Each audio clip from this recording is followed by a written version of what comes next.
ଜନ୍ତୁ ଜାନୁଆର ଅଭୁତ ଯୁବ ପଙ୍ଗାରୁ କେଉଁ ଘରୁ ଆସିଛୁ ବେ? କିଏ କିଏ ବେ ତୁ?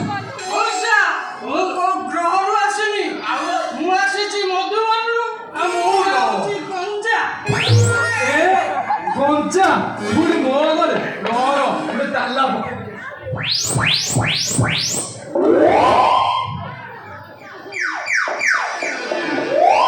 ଆବେ ହେ ଗଞ୍ଜା, ଆଜ୍ଞା ମୁଁ ତ କିଛି କାମ କରୁନାହିଁ ବେ। ଓକେ ହଠାତ୍ ବାରି ବୁଦା ଛାଡ଼ି ମୋ ଘରେ ପଶି ଆଛୁ। କଣ କଣ ତୋର ଉଦ୍ଦେଶ୍ୟ? ଅଣ୍ଡା ଫୁଟେଇ ଦେବି। ଅଣ୍ଡାନି ତାଲା ପକେଇଦେବି। ଶୁଣ ମୋ ଘରେ ଛିଡ଼ାଇ ମୋ ଅଣ୍ଡା ପକେଇ ପୁଣି କେନ୍ଦୁ ମହାନ୍ତିର ଆବେ ହେଇ ଏତେ ସାହସ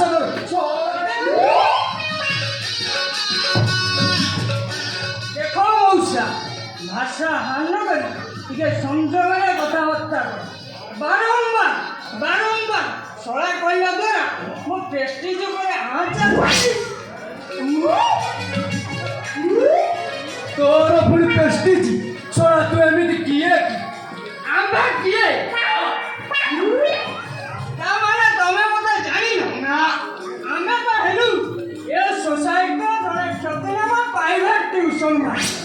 ଏ ଘର ଘର ବୁଲି ପିଲାଙ୍କୁ ଟିଚିଂ ଦେଉ ଟିଚିଂ। ଏ ତାଲା ପକେଇ ଟ୍ୟୁସନ୍ ମାଷ୍ଟର। ଶୁଣ ଏଇଟା ତ ମେଦିନୀପୁରିଆ ସିଲଭର ବାଲା ଭଳି ଜଣା ପଡୁଛି। କଥା କ'ଣ କି ମଉସା? ଏ କିଛି ଦିନ ତଳେ ତମେ ନ୍ୟୁଜ୍ ପେପରରେ ଆଡଭର୍ଟାଇଜ ଦେଇଥିଲ। ତମର ଏକମାତ୍ର କନ୍ୟା ସନ୍ତାନ ପାଇଁ ଏକମାତ୍ର ଟ୍ୟୁସନ୍ ମାଷ୍ଟରଟିଏ ଦରକାର।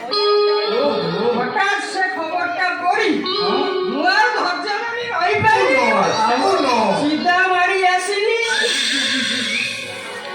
ତାଲା ପକେଇକି ଭଲ କରିଛୁ ବାପା ଗଞ୍ଜା। ଆଜ୍ଞା କଥାରେ ନାହିଁ ମନ କଚୁତାଏ କାକର ପାଣି ବଳିଦ କହିଲା ପିଇ ତୋରାଣି। ମୁଁ ବି ଏମିତି ଗୋଟେ ଟ୍ୟୁସନ ମାଷ୍ଟର କରିଥିଲି। ଆଜ୍ଞା ଯାହା ହେଲା ଭଲ ହେଲା।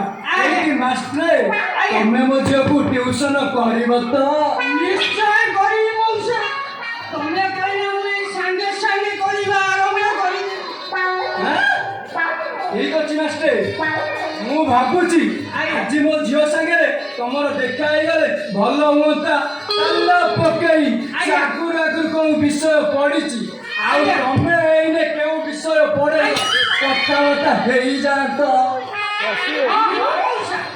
ସେଇଆ କରନ୍ତୁ, ଯେତେ ଶୀଘ୍ର ହବ ଆଉ ବିଳମ୍ବ ନ କରି ମୋ ଛାତ୍ରୀକି ଘନାଘନ କରି ଡାକନ୍ତୁ। ଏତେ ଅଧୈର୍ଯ୍ୟ କାହିଁକି ମାଷ୍ଟରେ? କଣ ତାଲା ପକେଇକି? ନା ନା ନା ତାଲାଟା ପକେଇଲେ ଅଣ୍ଡାଟା ଫାଟିଯିବ। ଅଣ୍ଡା ଫଟେଇବ? ମୋର ଡାକୁଛି। ଟି ଟି ଟି ଟି ଟି ଟି ଟି ଟି ଟି ଟି। ଏ ଶଳା ମଲା ପଡ଼ିକି ମଣିଷ ଅಯ್ୟ ମଉସା। ତମେ ମାଇ କୁକୁଡ଼ାକୁ ଡାକିଲା ଭଳିଆ ଯେମିତି ଆ ଟି ଟି ଟି ଟି କାହାକୁ ଡାକୁଛ? ମାଷ୍ଟରେ ଓ ଝିଅ ପେଟିକୁ। ଗଞ୍ଜା ମାଷ୍ଟରକୁ ଛାତ୍ରୀ ଆଜି ଅଣ୍ଡା ତାଲା ପକେଇଦେବି। ବୁଝିଲ ନା ମାଷ୍ଟରେ, ସେ ମୋର ଗୋଟିଏ ବେଲି ଝିଅ, ସେଥିପାଇଁ ତାକୁ ଗେଲାରେ ମୁଁ ଟିଟି ବୋଲି ଡାକେ।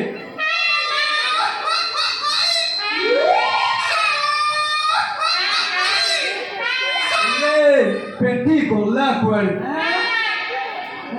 ତାର ଯୋଉ ଭଳିଆ ଦୋଷ ତାଲା ପକେଇ ଆଉ ତା ବାଡିରେ ଗଳିଗଲା କି?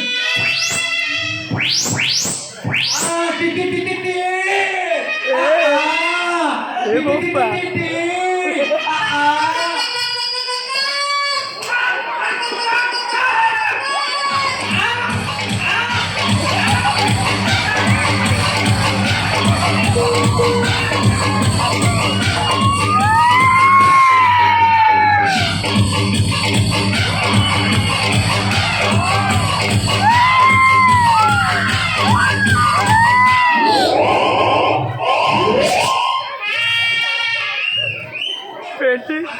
পেন্টি তু ঘরে দেলু না তাল্লা পকাই মার্কেটে বুলি যাইতেলু ବାପା ওলো ମୋନା হ্যাঁ ସିନେମା ଯାଇଥିଲି ଏ ତାଲା ପକେଇକି ଆଲୋ ତତେ ଏତେ କରି କହିଲା ପରେ ବି ତୁ ସେ ସିନେମା ନିଶାଟା ଛାଡ଼ି ପାରୁନୁ କି କଥା କହୁଛ ବାପା ଆଁ? ସେ ପୁରା ଏମିତି ସେମିତି ସିନେମା ହେଇଛି ଆଉ ପୁଣି ବାପା ମୁଁ ଯଦି ନ ଯାଇଥାନ୍ତି ଏ ସିନେମାଟା ଦୌଡ଼ି ଦୌଡ଼ି ପଳେଇଲାନି ଦାଦା ସିଏ ଏମିତି କି ସିନେମା ବାପା ଓ। ହିଟ୍ ସିନେମା କି ସିନେମା ହିଟ୍ ସିନେମା ପ୍ରେମାଲେଖା କି ରୋଗ ପ୍ରେମାଲେଖା ପ୍ରେମ ରୋଗ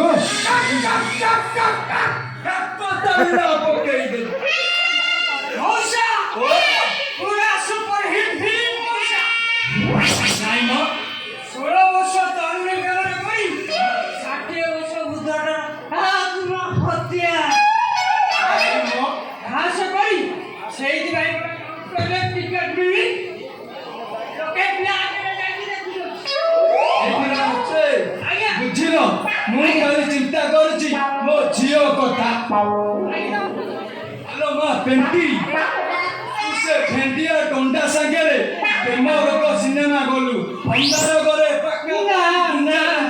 ଦେଖିଲୁ ଏ ହେଇ ସେ ପ୍ରେମ ରୋଗ ସିନେମା ଦେଖି ନା ଜଣକ ଉପର ଡିଆଁ ଦେଇ କରିଥାଏ